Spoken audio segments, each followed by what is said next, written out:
채권 배우고 있는데 채권의 수익률 중 가장 중요한 거는 뭐야?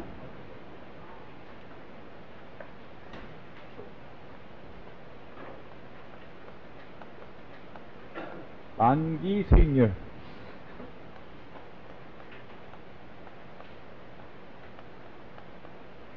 만기 수익률은 어떻게 결정이 돼? 시장 가격이 있으면 이게 만기가 얼마까지 남아도 상관없어요. 시장에서는 거래가 이루어지는데 가격이 있고 액면가들이 있을 거고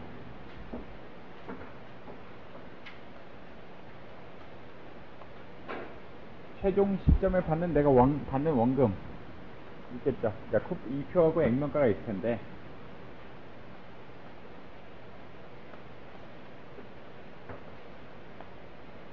이러한 현금 흐름에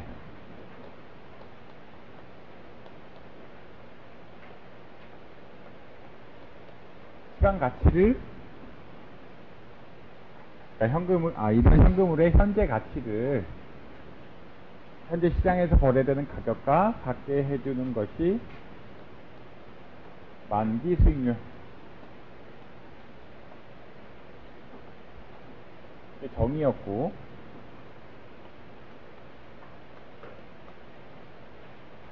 그래서 해석상은 어떻게 되냐? 결국 내가 오늘부터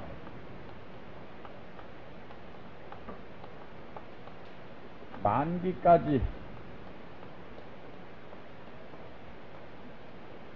이 채권을 가지고 있다면 얻을 수 있는 평균 수익률.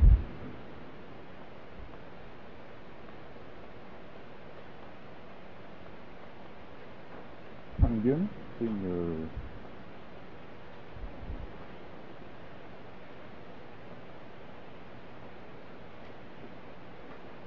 만기까지 가지고 있다면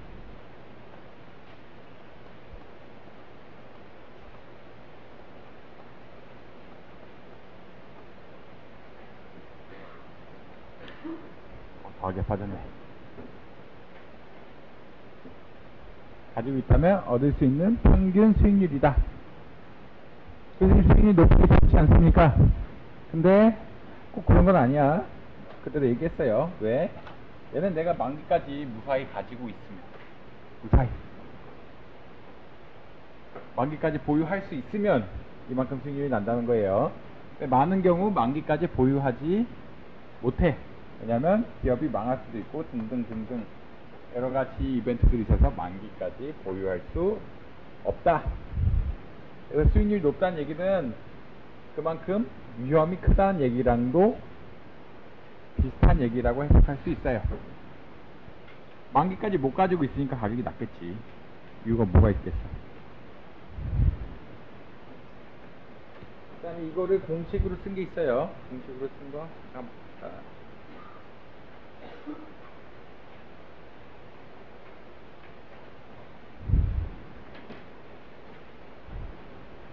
얘를 공식으로 썼더니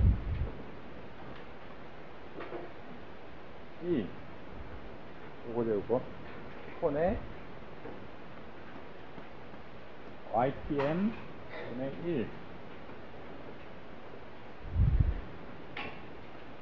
마이너스 1 플러스 YTM T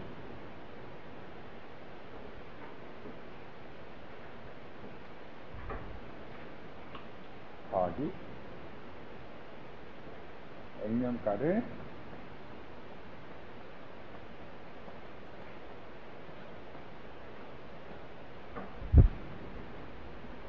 이게 식이에요. 뭐 제가 언급은 안 했지만 이렇게 계산할 수는 있다.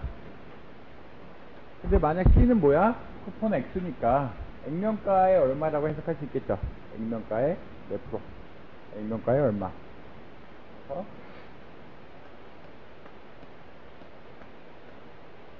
어떤 이자로 해석할 수가 있는데 이표 금리 FV 액면가 곱하기 이표 금리로 해석할 수가 있는데 만약 이표 금리가 YTM하고 같다면 이게 YTM이 되면은 늘 그런 건 아니지만 여기서 그건 다른 얘기야. 만약 이표 금액이 이표 금리가 YTM이 되면은 어떤 일이 벌어져? 사라지고 요거 사라지고 해서 이표 금리가 YTM인 경우에는 늘 가격이 액면가예요. 그 말은 뭐냐? 이표 금리가 1투 매트리티 가격보다 그 만기 수익률보다 높으면 가격이 높을 거고 1투 매트리티가 만기 수익률보다 가격이 낮으면 어떻게 보자면 만기 수익률보다 낮다면 이 채권은 액면가보다 낮게 거래될 거다라고 추측할 수 있어요. 이 공식을 갖고 하는 거예요. 쿠폰이란 거는 액면가 곱하기 어떤 이자율이죠. 뭐 8%면 8%, 4%면 4%. 이게 1투 매트리트보다 크다면 요거에서 이쪽 부분이 더 큰 게 되겠죠. 어떻게 말하자면 이쪽 부분이 더 큰 게 되니까 액면가보다 가격이 높고 반대로 이표 금리가 만기 수익률보다 작다면 이 채권은 흔히 말해서 액면가보다 가격이 낮을 거라고는 추측할 수 있어요. 생각해 봅시다. 이것만 하나 저번 시간에 제가 잘 말씀을 안 드렸던 것 같아서 한 번만 볼게요. 다시 한번.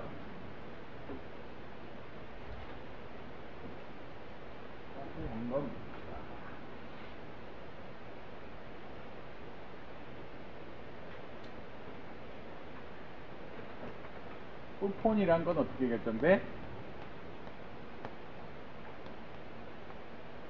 어떤 이자율 곱하기 액면가야. 정해져 있어.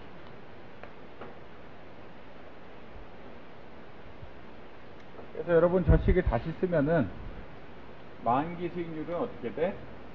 R 곱하기 FV 1분의 YTM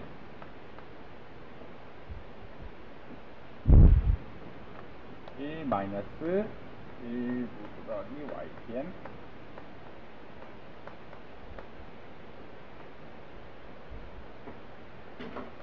더하기 액면가 더하기 1 플러스 YTM의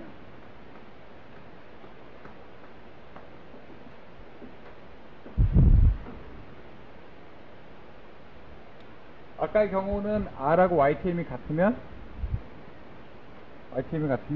요거랑 사라지면서 늘 가격이 액면가예요. 이거는 쉽게 볼 수 있고요. R equal YTM이면 프라이스는 액면가 되겠죠.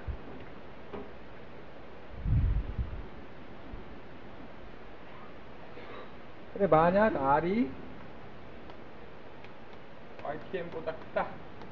그럼 어떤 식이 되냐? R은 YTM 더하기 뭐겠죠? X가 되겠지. 아닌가?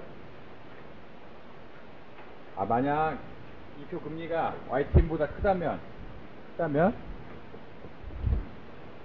R은 YTM 더하기 X가 되고 X는 0보다 클 거야. 이렇게 되겠지. 그래서 그 식을 R식에 집어넣으면 어떻게 돼? YTM 더하기 X 더하기 V. 처음에 YTM2만 계산하면 어떻게 돼? 값이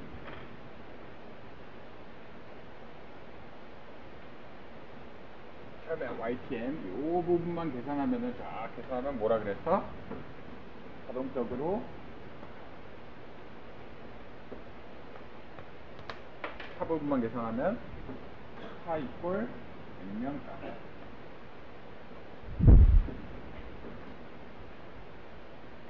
그 다음에 X가 양이니까 더블차 부분이 어떤 0보다 큰 숫자 이렇게 되겠지. 그렇게 될 거예요.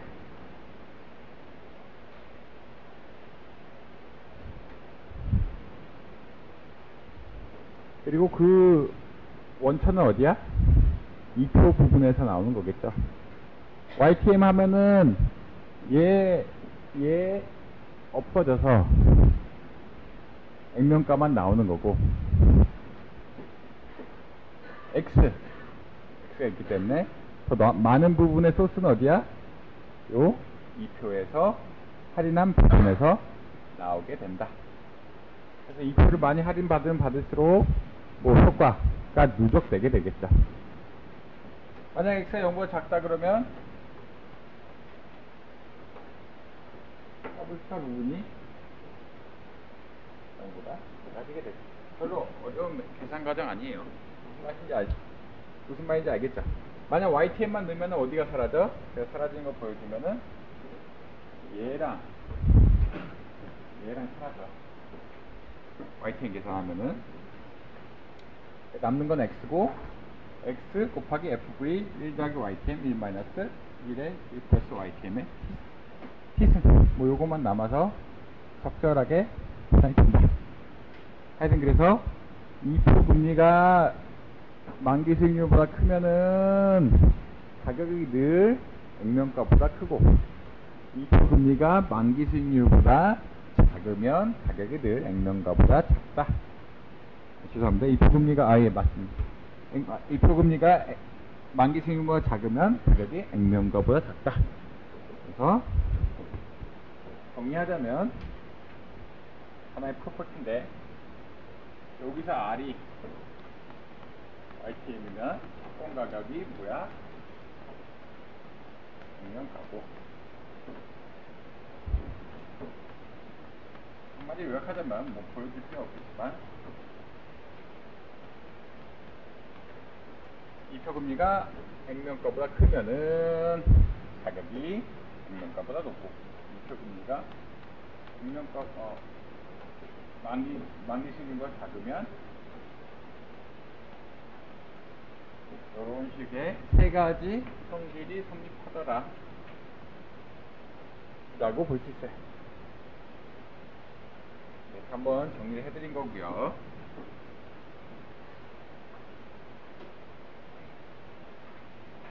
다 이 공식을 쓰면은 여러분 어렵지 않게 만들 수 있어. 고민할 필요 없다.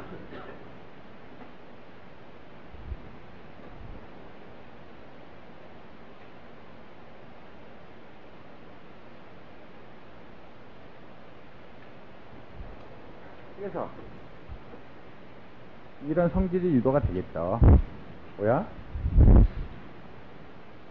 시장금리 혹은 그러니까 이자율이 작을 때 같은 만기 수익률 만기 수익률이 변할 때 같은 이 기금리에 주는 채권의 값이 장기채가 될수록 많이 변한다. 왜냐면 이 표를 받을 게 앞으로 많이 나와있기 때문에. 여기서 8% 딱 봤을 때 무슨 현상이 벌어져? 액면가랑 죄송합니다. 만기 수익률이랑 이 표 금리가 같을 때가 8%인데 이럴 경우 어떤 현상이 벌어져? 채권의 만기와 상관없이 가격이 일정해. 여태까지 한 게 그건데. 금리가 흔히 말하는 만기 수익률이 채권의 2표 금리보다 높아. 여기 시점에 봤을 때 8%인 것 같고 만기 수익률이 10%야. 그러면 당연히 가격이 액면가보다 작아야겠지. 반면에 만기 수익률보다 2표 금리가 높다면 지금 8%라고 했으니까 2표 금리가 가격이 높고, 이건 구조적인 현상이고요. 그 다음에 기간이 길어지면 길어질수록 여러분 뭐가 많아져? 받을 쿠폰이 많아지죠. 받을 2표가 많아져. 이 식을 봤더니 아까 2표에 의해서 받을 2표의 양에 의해서 결국 가격이 크게 움직이게 되고, 그에 따라 그 차이, 여러분의 이표 금리와 만기 수익률 간의 차이가 크게 영향을 발휘해서 시간 구조가 그러니까 채권이 만기가 많이 남은 채권이 가격 변화가 훨씬 더 심한 정도까지는 해석할 수 있을 거예요. 무슨 얘기인지 아시겠죠? 그래서 봤을 때 8% 만기 수익률 8%, 그 다음에 쿠폰의 이자율 역시 8%, 쿠폰 이표 금리가 8%일 때는 다 가격이 같고, 만기 수익률이 이표 금리보다 높을 때는 가격이 낮아. 만기 수익률이 이표 금리보다 낮을 때는 가격이 높고, 그 다음에 얼마나 가격이 금리에 따라 변동하는지는 결국 생각해 보자면 뭐야? 내가 미래에 얼마나 현금 받을 이표들이 많나에 의해서 결정이 되기 때문에 장기로 가면 갈수록 같은 이자율 변동, 같은 만기 수익률 변동이라고 할지라도 채권 가격이 마구 변하게 된다. 그렇게 요약할 수 있어요. 어쩌고 1투코 하다 말았죠. 1투코 뭐야? 원래는 만기 수익률 뭐야? 만기까지 내가 가지고 있으면 얻을 수 있는 수익률. 근데 콜이란 게 뭐였어요? 콜리전이란 거는 회사가 금리가 너무 높을 때 발행해서 요번에 이제 잘 하면은 금리가 낮을 때 빌릴 수도 있을 것 같아. 그런 생각이 든다면 회사가 어떻게 하겠어? 금리가 그 밖에 있던 채권, 내가 이미 발행한 채권을 다시 사들여서 새로운 채권을 발행해서 낮은 자본 조달 비용을 유치하려고 하겠죠. 그럴 경우 콜 한다 그러는데, 콜이 달려있다 그러는데, 만약 회사가 콜이라는 옵션, 일종의 옵션을 쓴다 그러면 지금 나는 어떻게 해야 돼? 내가 만약 이 채권을 가지고 있다면 그 계약서에 써진 대로 해야 돼. 가격 얼마? 어느 시점에. 그래서 만기 수익률은 만기까지 가지고 있는데 어떤 콜이라는 조건이 있다 그러면 만기까지 못 가자. 그래서 원래는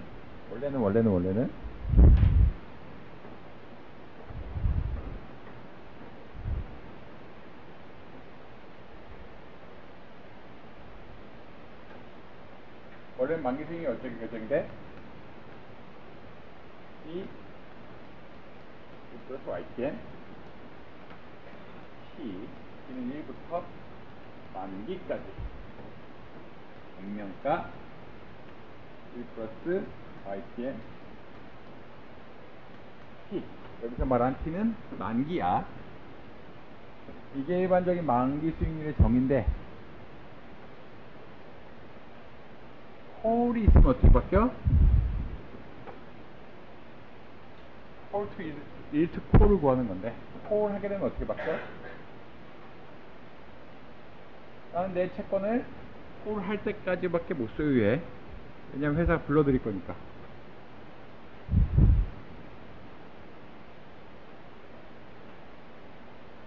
이거를 1투 C라고 쓸게요. YTC라고 쓸게요. 그 다음에 액면가가 아니라 콜 했을 때 어떤 내가 받을 수 있는 돈, 회사가 이 채권을 사들일 때 내가 받을 수 있는 돈, 이거 역시 언제로 해야 돼? 콜.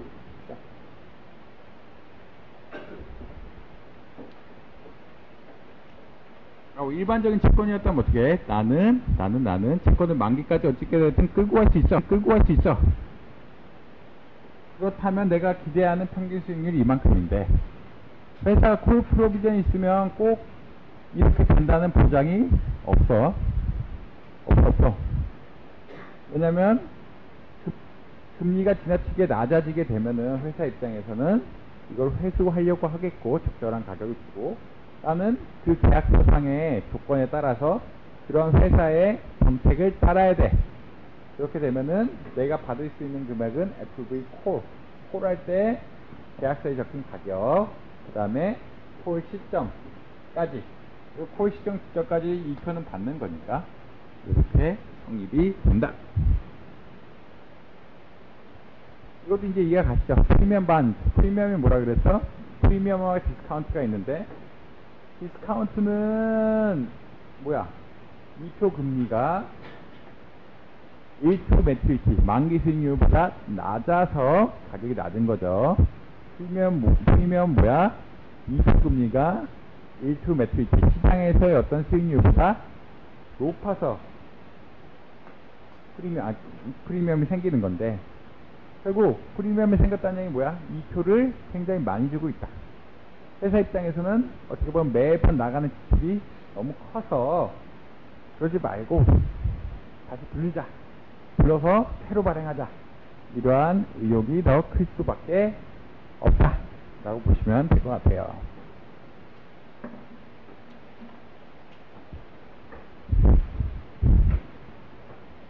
트레이드 이런 건 뭐야?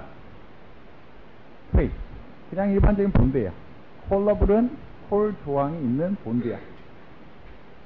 그림을 보니까 뭐 같아? 콜 하면은 1100원 인 것 같아. 1100불을 회사에서 줄 것 같아. 그리고 이미 이 시점은 뭐야? 콜을 할 수 있는 기간에 들어간 거고요. 그래서 300원 이상 안 올라가. 왜냐면 회사는 늘 300원 주고 살려니까. 무슨 말인지 알겠죠? 너무 높다 그러면 가격이, 그러니까 시장금리가 너무 떨어져서 회사 입장에서 2표 금리가 굉장히 높다라고 생각하면 회사 입장에서는 채권을 불러드리는 거고, 요 그림만 봐서 여러분이 알 수 있는 것은 그 가격이 한 1100원 정도, 1100달러, 그러니까 110% 정도 될 거다 라고 추론을 할 수 있어요.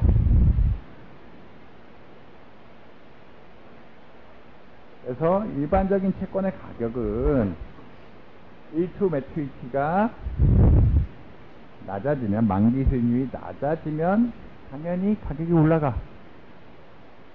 근데 콜 조항이 있는 거는 그렇게 호락호락하지 않아. 왜냐면 회사가 부를 거기 때문에. 그러한 점을 감안해서 흔히 말하는 가격, 시장의 1초 매출치와 가격이 일치하게 변하지 않는다 라고 이해하시면 될 것 같아요.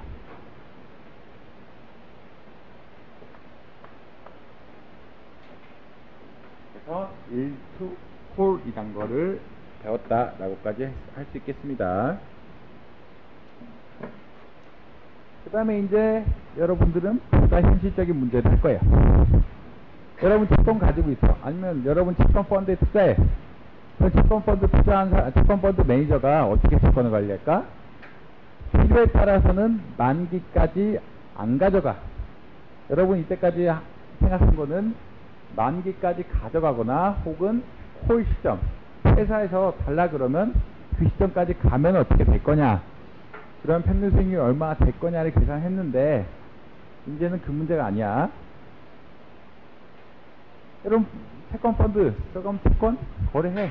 이게 가격이 높아졌다? 그럼 팔고, 가격이 떨어졌다? 그러면 사고, 이런 식의 거래가 이루어져.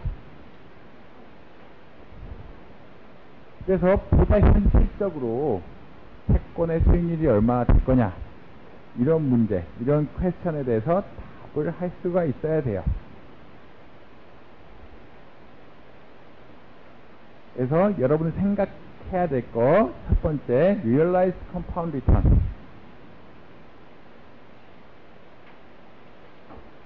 한번 봅시다. 어떤 채권을 만기까지 재투자했을 때 얻을 수 있는 수익률. 교수님 이거 만기 수익률 아닌가요? 조금 달라요. 왜 그런지 이따 보여드릴게요. 공리 수익률인데 모든 채권을 만기까지 가져간다면 얻을 수 있는 복리 수익률. 뭐 비슷한 거 아닌가? 근데 꼭 그렇지 않다는 거 나중에 보여드릴게요.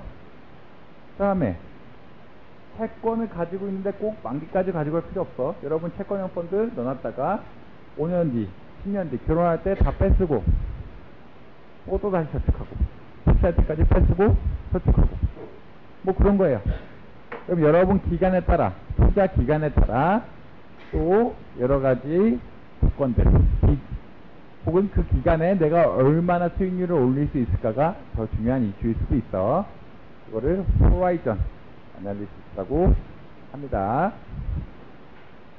특히 이런 경우가 발생하면 여러분이 뭐 3년간 투자하겠다, 뭐 5년간 투자하겠다 이렇다 그러고 여러분 채권의 만기가 3년, 5년이 아니라 뭐 10년, 20년이다.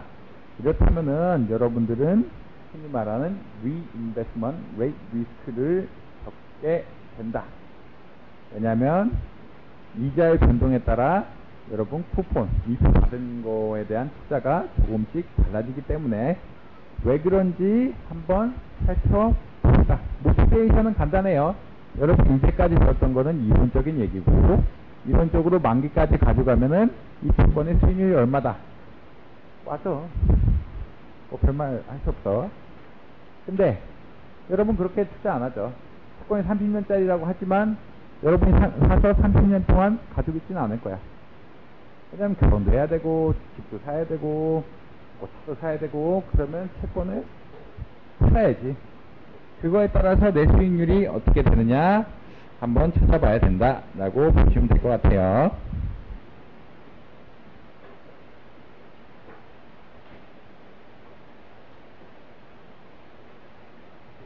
그래서 왜 첫 번째 뭐라 그랬죠?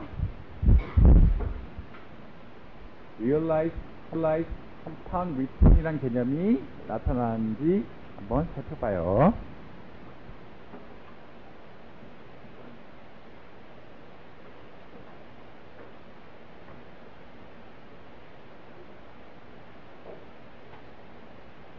여러분 2년 만기야.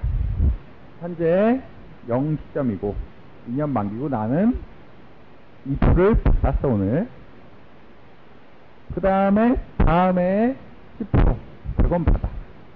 그 다음에 2년 만기니까 1100원 받아. 이자율이 10%였다고 하면은 시장 이자율이 그리고 내 책 쿠폰을 10%에 투자할 수 있었다 그러면 2년 뒤 받는 금액이 어떻게 돼? 100원 곱하기 1.1이겠지. 아닌가? 잘 봐요. 네, 오늘 시점인데 1년 뒤 100원 받고 2년 뒤 1100원 받아. 그래서 2년 뒤 시점에서 내가 얻을 수 있는 총 자산, 내가 획득할 수 있는 웨스트는 얼마냐? 1100원? 1100원 1100원이고 100원? 10%에 투자할 수 있으면 110원이야 2년 뒤. 그래서 1210원이 돼. 근데 만약 시장 금리가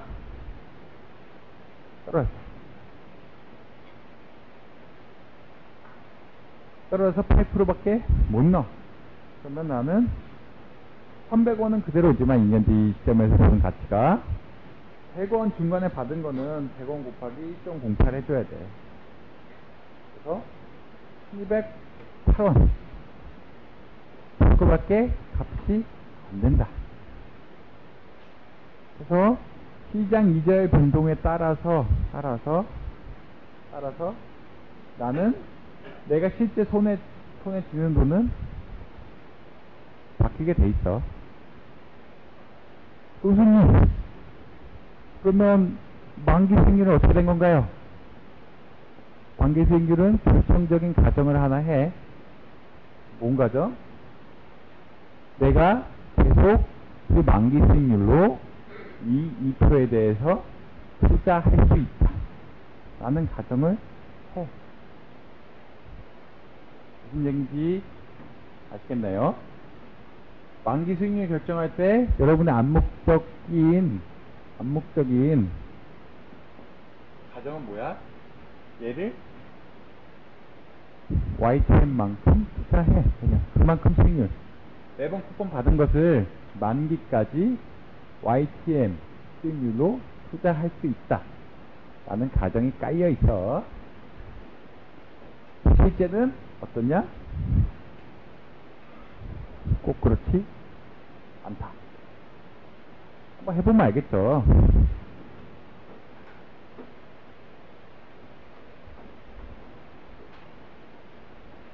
간단하게 2년짜리라고 해봅시다.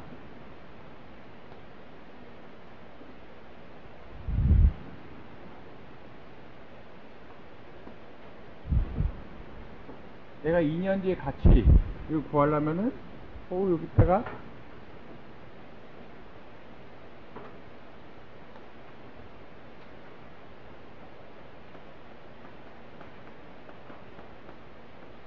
이렇게 곱해주면 되겠지.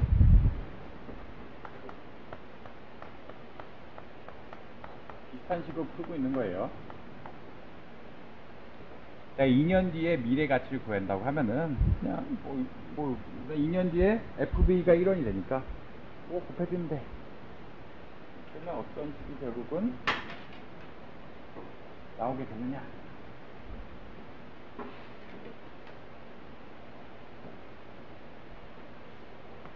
FB 더하기 C 더하기 1 플러스 YTM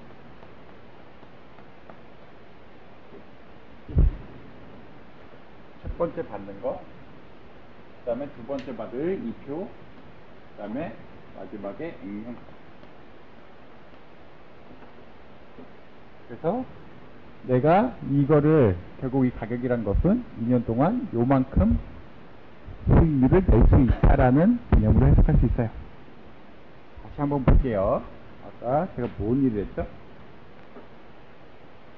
한번 간단하게 써봅시다. 2년 만기 채권이야. 요거랑 똑같이.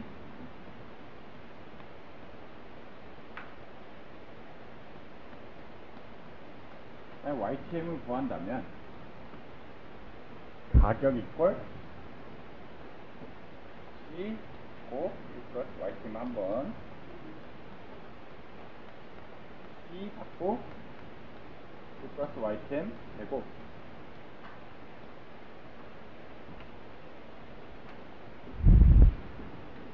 YTM이란 게 이런 거죠. 오늘 가격이 있는데 내년에 받을 2표, 내후년에 받을 2표, 그리고 내후년에 받을 액면가의 현재 가치가 오늘의 가격하고 일치되게끔 하는 수익률.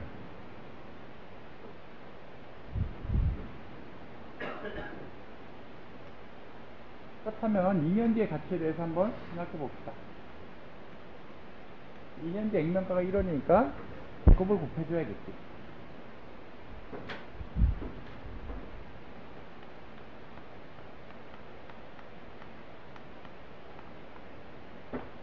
그러면 쿠폰 곱하기 1 플러스 YTM 쿠폰 하나 더하기 액면가 이 식이에요. 그래서 결국 보자 그러면 뭐야? 여러분 만기 수익률 구할 때는 무슨 가정이 있어? 2표를 YTM으로 재투자할 수 있다는 큰 가정이 딸려있다. 그럴 경우 만기까지 가져갔을 때 평균 수익률. 근데 실제는 어떻게 돼? 1년 뒤 받을 돈에 투자할 때 내가 이자율이 10%가 될지 8%가 될지 12%가 될지 불확실해. 그런 걸 뭐라 그래? Reinvestment Rate Risk예요. 이해하시겠죠? 그래서 교수님 만기 수익률 받지 않습니까? 만기 수익률은 Reinvestment Rate Risk가 있다 없다? 없겠지. 그냥 YTM 투자한다고 가정했을 때 내가 수익률이고 실제는 뭐야? Reinvestment Rate Risk가 있어. 없지 않다.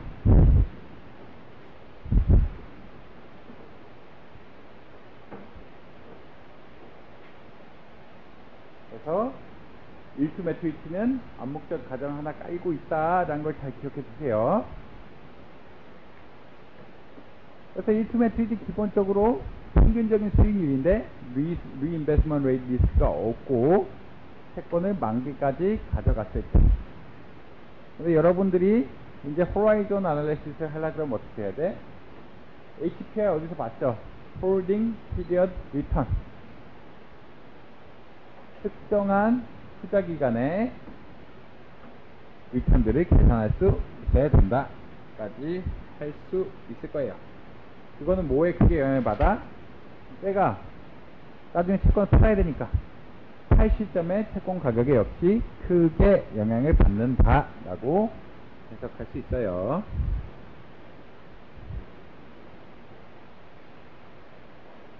이거 좀 이상한 것 같은데 또 다른 이슈 잠깐만 얘기할게요.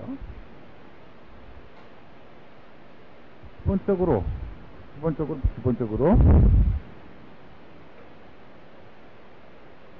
아까 여러분 모은 그래프 봤죠?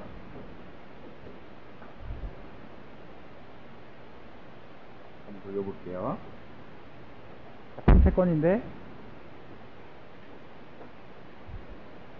디스카운트 10%고 이거 해석을 달리 할 수가 있는데 30년 남은 거, 20년 남은 거, 10년 남은 거, 1년 남은 거로 해석해도 되겠죠. 아무것도 상황이 경제 전체가 하나도 안 변한다고 하면은 어떤 채권의 가격인데 30년 남은 거, 20년 남은 거, 10년 남은 거, 1년 남은 걸로 해석할 수 있어. 그럼 가격이 어떻게 돼? 계속 올라가. 반면에 경제 상황이 한 번도 똑같아. 안 변해. 그러면 만기가 30년짜리, 20년짜리, 10년짜리, 1년짜리 해석할 수 있다 그랬고, 만약 2초 금리가 1초 매트리티 만기 수익률보다 높다 그러면 가격이 떨어져. 만기에 가까워질수록 이런 현상을 발생할 수 있겠죠. 그걸 그림으로 그린 게 뭐야?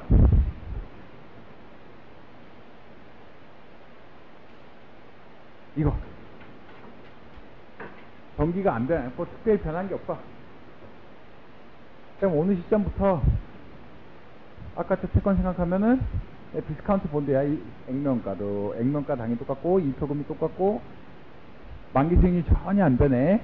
그렇다 그러면 가격이 올라가고, 반면에 프리미엄 실제 가격보다 높게 거래되던 채권들은 가격이 점차 떨어져. 이거 왜 중요해? 이거 왜 쓸데없이 이런 걸 했나요? 물어볼 수 있죠. 이거 뭐가 중요해? 뭐가 중요한지 생각해보면 금방 알 수 있어요. 어느 시점에서 사서, 이 시점에 팔았다 그러면, 이 시점. 그러면 이 차액은 보통 뭘로 해? 일반적으로. 채권을 이 가격에 사서, 예를 들어서 800원에 사서 900원에 팔았어. 그러면 그 부분은 뭘로 해석해? 자본소득으로 일반적으로 해석해요. 자본소득을 하면은 자본소득세를 내면 돼. 근데 이게 실제 자본소득이냐? 이건 좀 다른 얘기겠죠.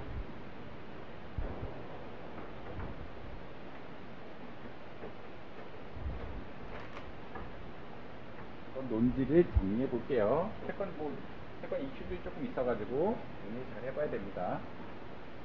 이런 현상이 벌어지는 거는 알아. 그냥 내가 봤을 때 이 표가 만기 수익률보다, 이 표 금리가 만기 수익률보다 낮다고 하면은, 이거 만기 수익률이 고정됐다고 하면은 자동적으로 만기에 가까워질수록 채권 가격이 올라가고, 반면에 이 표 금리가 만기 수익률보다 높다고 하면은 자동적으로 내려가. 오케이. 근데 내가 채권 이 시점에 사서 800원에 사서 900원에 팔았어. 그럼 일반적으로 그건 뭐라 그래? 자본소득. 우리나라 자본소득세 한동안 그냥 주식거래 할 때는 이었어요. 근데 이게 진짜 자본소득이냐에 대해서는 조금 의문이 가죠.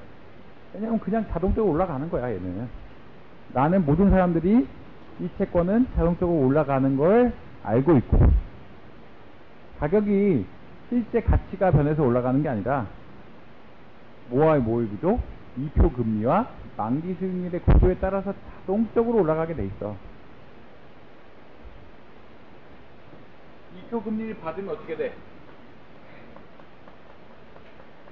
여러분들은 우리 이자 소득으로 간 이자 소득으로 간 거죠. 그러면 이자 소득에 대한 세금을 내줘야 돼. 자본소득이라고 한 거는 여러분 투자 잘해서 뭐 의도치 않게 올라간 거니까 세금 안 내도 된다. 이런 경우에는 좀 다르죠. 여러분 이미 알고 있어. 이미 알고 있다는 건 뭐야? 이표 금리가 아까 보여준 이표 금리가 YTPM보다 자동으로 가격은 올라가 있어. 올라가. 나의 의도와는 상관없어. 그래서 이러한 자본소득을 어떻게 해석해야 되느냐? 실제 자본소득이냐? 그렇게 처리 안 하고 이표 금리를 어느 정도 반영해서 이자 소득으로 간주한다. 이자 소득에 대한 세금을 정도죠. 눈으로는 자본소득인 것 같지만 저거는 어떤 만기 수익률하고 이표 금리 간의 차이에 의해서 결정 가격이 올라가기 때문에 국세청이나 미국의 IRS에서는 세금 문제를 적절하게 고려한다. 그러니까 얘를 자본소득으로 100% 안 보고 일정 부분 이자소득으로 봐서 이자소득에 대한 소득세를 매겨버려. 그렇게 한다고 보시면 될 것 같아요. 그래서 뭐가 있어? 이렇게 디스카운트 본드 중에 가장 핵심적인 거 지로 쿠폰 본드. 쿠폰이 0%면은 가격 인상이 제일 크겠지. 아니야? 쿠폰이 0%야. 2% 금리가 0%면은 만기 수익률하고 2% 금리 차이가 가장 크겠지. 그래서 제로 쿠폰 본드 마치 다 자본소득으로 해결해야 될 것 같지만 실제 세금은 그렇지 않다. 자본소득을 처리 안 하고 어느 정도 이표 금리에 따른 이자소득을 반영해야 된다고 본다. 그 다음에 제로 쿠폰 본드의 가장 대표적인 형태 뭐야? 트립스예요. 일단 설명을 할게요. 일단 설명을 할게요.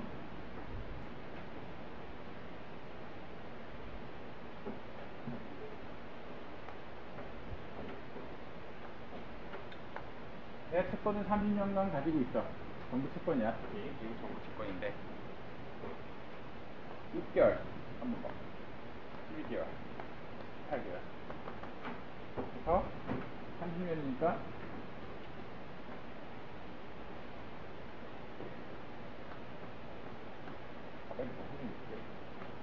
6개월까지 쭉쭉 될 거야. 내가 어떤 채권을 가지고 일반적으로 정부 채권을 가지고 있으면 정부채는 매년 2번 2표를 발행해. 그러면 나는 6개월에 한 번 받고 12개월에 한 번 받고 8개월에 한 번 받고 또 24개월에 한 번 받고 언제까지? 360개월이 될 때까지 그냥 받을 수 있어.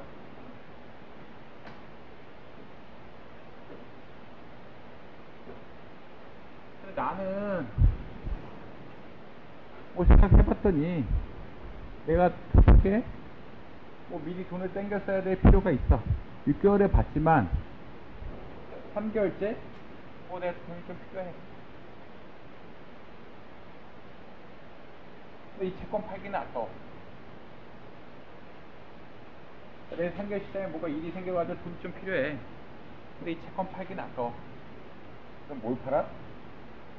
6개월째 받을 이표를 팔아.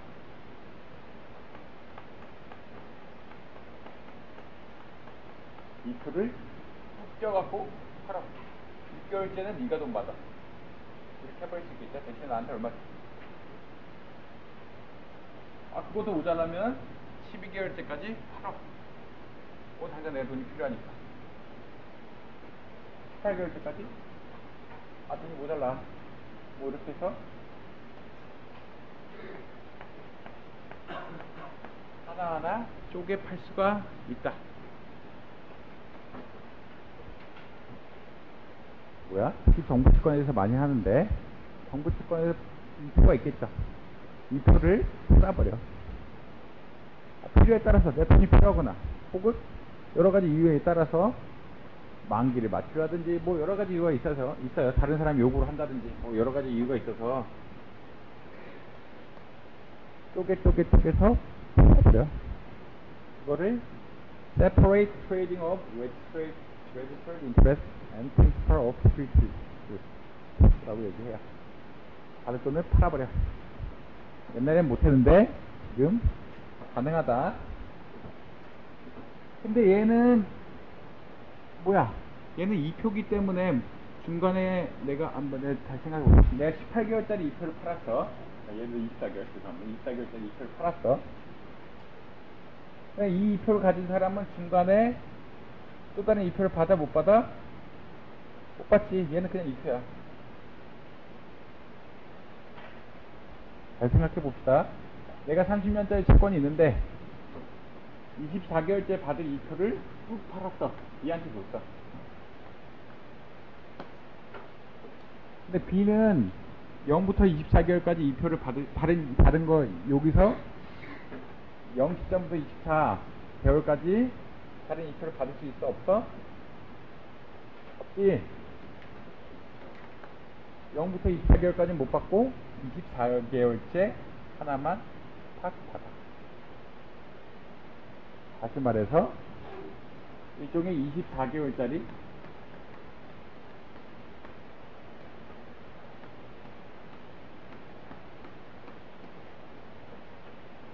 제로 쿠폰 본드 우이표차라 그러죠.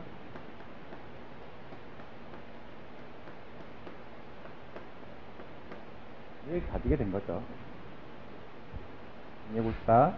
나는 어떤 채권 30년짜리 채권을 사서 360개월 가지고 있는데 6개월마다 돈이 계속 꼬박꼬박 나와. 근데 뭐 필요에 의해서 24개월짜리 하나 팔았어. B한테. 그럼 B가 가지고 있는 건 뭐야? 24개월 뒤에 이 표를 받을 권리, 그것만 딸랑 가지고 있어. 6, 12, 18은 B가 안 가지고 있지. 내가 가지고 있어. 내가 이미 팔았지. 그래서 B가 가지고 있는 건 뭐야? 24개월째 딱 돈을 받을 수 있는 이표가 없는 채권을 가지고 있다라고 해석할 수 있어요. 스위스가 무이표채의 가장 전형적인 형태예요. 주변에 거래되고 있는. 그래서 쭉 팔고 그것만 알아서 해. 그 전에 이표들 다른 C한테도 팔고 B한테도 팔고 E한테도 팔 거야. 너는 그래서 24개월짜리만 있는 거고 나머지는 몰라. 뭐든 이런 식으로 해석할 수 있어요.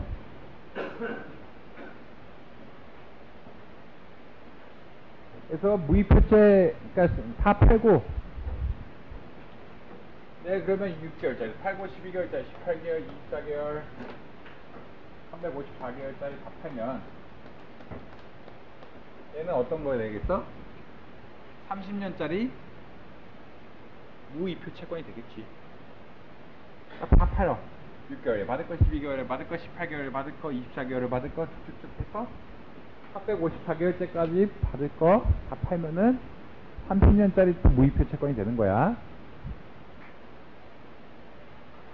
무이표 채권 가격이 보통 올라가겠지. 왜냐면 1표 매트리티는 만기 수익률은 2% 금리보다 훨씬 크게 되니까. 그래서 가격이 자동적으로 올라가게 되는 현상을 발견할 수 있다 라고 보시면 됩니다. 그래서 요거를 고려해야 돼. 여러분 채권 투자할 때 고려해야 될 거는 액면가, 죄송합니다. 이표금리와 일투 매튜리티, 만기 수익률 간의 차이를 고려해서 세금이 어떻게 결정되는지까지도 고려를 해줘야 돼. 무슨 얘기인지 알겠죠? 여러분이 어떤 채권을 샀는데 액면가가, 죄송합니다. 이표금리가 일투 매튜리티, 만기 수익률보다 낮아. 그러면 여러분은 마치 자본소득을 얻는 것 같지만 국세청에서 판단하기에는 너는 자본소득을 얻는 게 아니다라고 평가를 해서 어느 부분에 대해서는 소득세를 부과한다라고 보시면 될 것 같아요. 스트리트 같은 게 많아지면서 이러한 고려가 점점 더 중요해진다라고 보시면 될 것 같아요. 그 다음에 계속 좀 다른 토픽이 나오는데 나머지 하나는 신용 등급에 관한 거예요. 투자 적격 등급이 있고 혹은 투기적 등급이 있죠. 흔히 말해서 투자 적격 등급은 BBB 이상 S&P에서는 BAA 무디스의 신용 등급으로 보면 그렇고, 그 다음에 그 아래 등급 뭐라 그래? 스페큘레이티브 혹은 정크라고 얘기합니다. 스페큘레이티브 투기 등급, 정크는 정크 펀드라 그냥 얘기 많이 하죠. 이렇게 결정돼 있다. 이슈들이 많이 나와요. 그래서 일반적으로 여러분 레이트 쓸 때 AAA, A, 스몰 A, 스몰 A, 더블 A 이 정도는 베리 하이 퀄리티 반대라고 생각하면 되고, A, BBB, 하이 퀄리티, BBB, BB, B 혹은 BA, B는 스페큘레이티브. 그 다음에 안 좋은 거는 베리 푸어, 그보다 아래는 푸어라고 할 수 있다. 이건 직관적으로 알 수 있는 거고. 그다음에 여러분들 회사 채권을 봤을 때 이런 신용등급이 뭐와 관련이 있느냐, 그런 것들은 이런 거와 관련이 있는 것 같다. 회사의 신용등급이 높으려면 어떻게 해야 돼? 회사의 고정비용에 비해서 수익이 높아야겠지. 이게 뭐야? 커버리지 레이쇼. 그다음 회사에 현재 나가 있는 채권이, 현재 가지고 있는 채권이 작아야 돼. 자기 자본분의 채권의 양이 작아야 되고, 회사가 아주 현금을 많이 가지고 있으면 도저히 잘 갚을 수 있을 것 같아. 전체 부채 중에 현재 커런에셋, 단기 자산이 얼마나 많은지. 혹은 인벤토리 팔기 힘드니까 현재 자산 중에서, 단기 자산 중에서 재고 자산 빼고 그걸 총 부채로 나눠준 그런 레이쇼, 리퀴디티를 계산할 수도 있고, 그 다음에 얼마나 수익성이 높으냐. 수익성이 높은 애들일수록 당연히 신용등급이 높을 거고, 현금 흐름이 좋은 기업, 현금 흐름에 비해서 전체 채권의 양이 좋은 기업일수록 신용등급이 높다. 실제 그렇다. ABC 대표적인 캐시프로, 현금 흐름 축소죠. 그래서 AAA에서 CCC 또 내려갈 때까지 ABC 얼마나 이자 비용을 감당할 수 있느냐. 1번 해석 어떻게 돼? 이자 비용분의 ABC 약 23. 그러니까 이자 비용에 비해서 현재 벌어들이는 현금 흐름이 23배 정도 많다라고 해석할 수 있어요. 에비타도 비슷한 얘기고요. 그 다음에 오퍼레이션, 회사의 운영으로서 벌어들이는 총 수익, 정말 뭐라고 하더라, 이게 헷갈리네요. 근데 어쨌든 총 벌어들인 수익분의 총 부채 비율 계산했더니 이 부분이 좋아. 아래로 갈수록 안 좋아져. 자본에 대한 수익률 당연히 높은 기업일수록 신용도가 좋고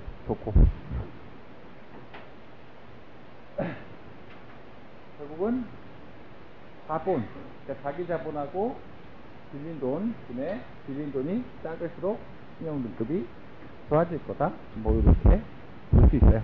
그래서 간단히 해석할 수 있다. 파이낸셜 레이쇼 언제 배워? 12장 가면은 다시 배울 거예요. 나중에 얘기하도록 합시다. 다음에 채권하면 좀 이상한 것들이 있어. 아까 콜 뭐 이런 것도 있지만 몇 가지 더 조항들이 있다. 그거를 인덴처라고 해요. 뭐야? 가장 대표적인 거, 너 내 채권 사가면 내가 네 채권 사가는데 너는 더 이상 채권 못 사랑해. 이런 조건을 걸 때도 있어요. 가장 대표적인 조건이 인덴처예요. 뭐야? 내가 돈을 빌려줄 테니 너는 더 이상 다른 사람한테 돈 꾸면 안 돼. 이런 조항. 그 다음에 너는 회사 망하면 담보 못 잡혀야 돼. 이런 조항. 그걸 통칭해서 인덴처라고 합니다. 둘 사이에 채권 발행하는 사람하고 채권 사가는 사람들의 계약이에요. 또 그런 경우 어떻게 할 거야? 너가 바이올레이트, 내가 채권 더 이상 발행하지 말라 그랬는데 발행했어? 그러면 내가 니네 회사 경영권 가지고 올래. 이런 조항들까지 많이 딸려 있어요. 그래서 그러한 조건들을 인덴처라고 얘기한다. 가장 대표적인 것 중 하나가 싱킹 펀드예요. 여러분 이거 한국에도 되게 많은데 한국에도 어디서 봐? 주택담보대출한테 많이 봐요. 예전에는 주택담보대출 만기 때까지 뭐 안 갚아 그냥 가는 거야. 최근에는 어떻게 규제가 강화돼서 담보대출 하면은 원금을 갚아야 돼. 일정 부분 해보세요 나중에. 그래서 싱킹 펀드 뭐야? 원금 갚아라. 그러니까 네가 일정 부분 계속, 다시 말해서 일정 부분 액면가의 일부분들을 계속 갚아라고 얘기하는 거야. 전체에 발행한 채권 중에 얼마는 계속 사가. 네가 이자는 갚을 수 있을지도 모르지만 원금 못 갚으면 어떻게 할 거야? 그러니까 미리미리 땡겨서 해. 이게 싱킹 펀드예요. 여러분 주택담보대출 할 때 많이 봐. 주택담보대출 옛날에는 그냥 만기 때까지 원금 안 갚아도 돼. 요새는 어떻게 해보면 알겠지만 계속 일정 부분 원금을 갚아 나가야 한다. 이게 일종의 싱킹 펀드예요.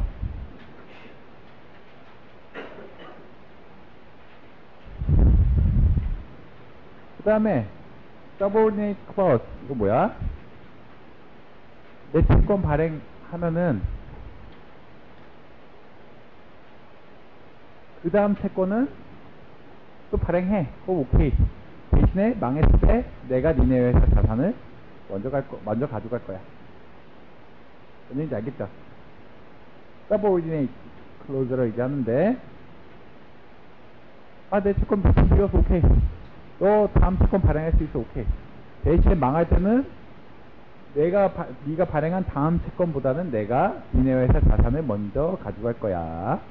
이게 subordinate clause라고 얘기합니다. collateral은 담보 없는 채권들은 뭐야? venture라고 해요. 그래서 이런 조건들이 많이 들어가고 있다.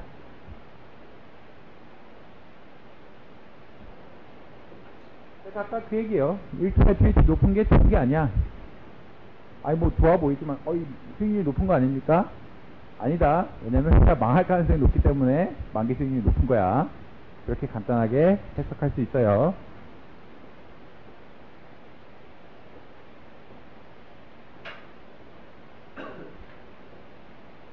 그래서 AAM, BAA, 하이드 뭐 정커본드 이런 거에 대한 정커본 채권에 대한 1차 매트리스겠죠. 내가 그려봤더니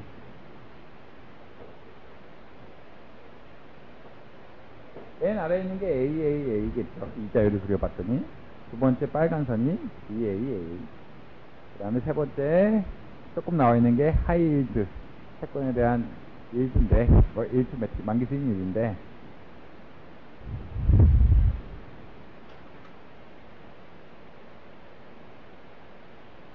봤더니 무슨 현상들이 생겨?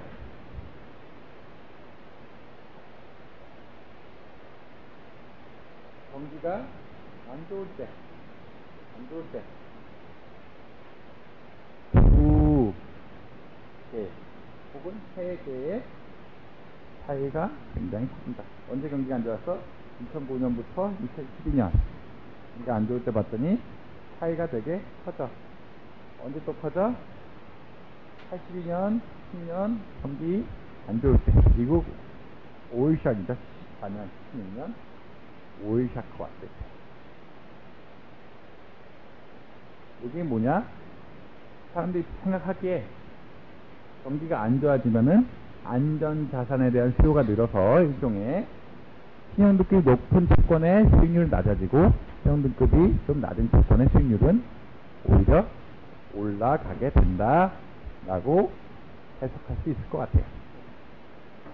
그러니까 커지는 걸 봤더니 기간이 언제 80년대 여기는 진짜 많이 커지고 경기가 안 좋을 때 주로 일드 스프레드가 커진다. 차이가 좁다가 늘고 좁다가 확 늘고 이런 현상들이 있어요. 그래서 경기가 안 좋아지면은 사람들이 안전자산에 대한 수요가 늘고 안전자산에 대한 수요가 느니까 흔히 말하는 차이, 이자율의 차이가 더 벌어진다. 어떤 거? 그리고 안전한 자산이라고 생각되는 AAA 등급의 채권은 이자율이 떨어지고 왜냐하면 많이 살라 그러니까. 반면에 BAA 조금 덜 안전하다고 생각하는 자산은 수요가 줄어서 이자율이 오히려 올라가게 되는 그런 현상들이 발생해. 실제 망화 확률도 높으니까. 그 다음에 CDS까지 잠깐 하고 오늘 수업 끝낼게요. 크레딧 디폴트 스왑인데 뭐야? 한번 얘기했던 것 같기도 한데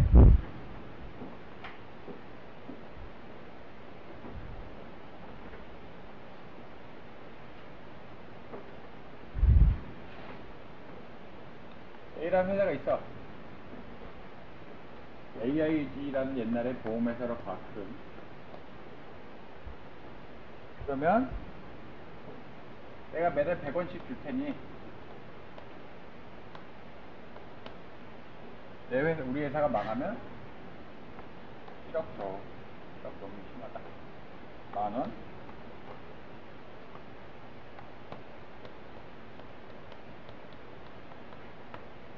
이런 계약을 CDS라고 얘기해요. 매달 100원씩 줄 테니 망할 때 얼마 줘? 누가 망할 때? 보통은 A라는 회사가 자기가 망할 때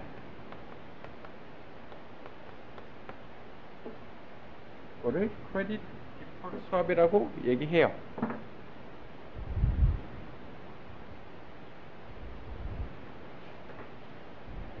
근데 이렇게 하면은 뭐 회사는 이렇게 하면 좋은 거죠. 회사가 뭐 경기가 좋을 때 돈을 좀 내갖고 회사가 망할 때 뭐 투자자한테 돈을 돌릴 수도 있고 이런 측면에서 좋은 건데 흔히 말하는 보험의 측면이 있는데 이게 어떻게 변질돼?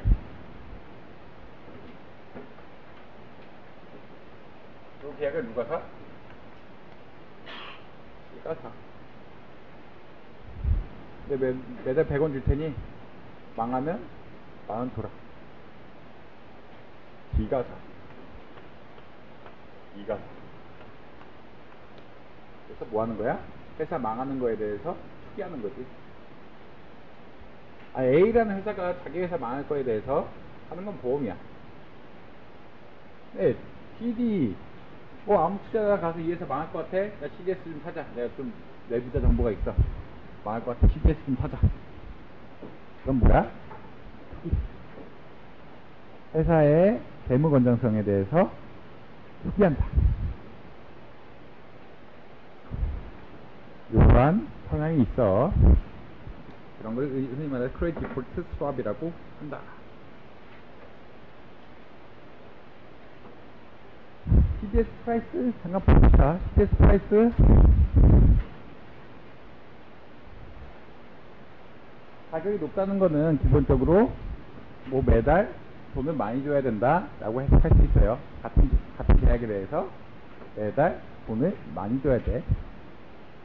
혹은 뭐 이 계약 자체가 내가 판매할 수 있다면 그것에 같이 라고 할 수 있을 텐데, 회사가 많이 망할 것 같을 때 이러한 CDS의 자산이 가격이 높아.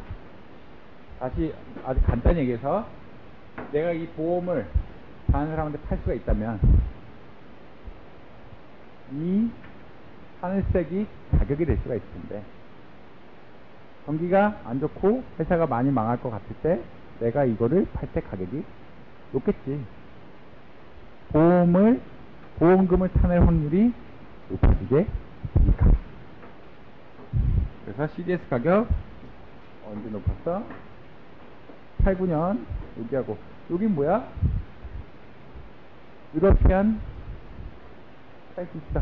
뭐 그리스 망하고 뭐 이탈리 망한다 만다 이런 소문이 있을 때였으니까 이거란 CDS가 높다.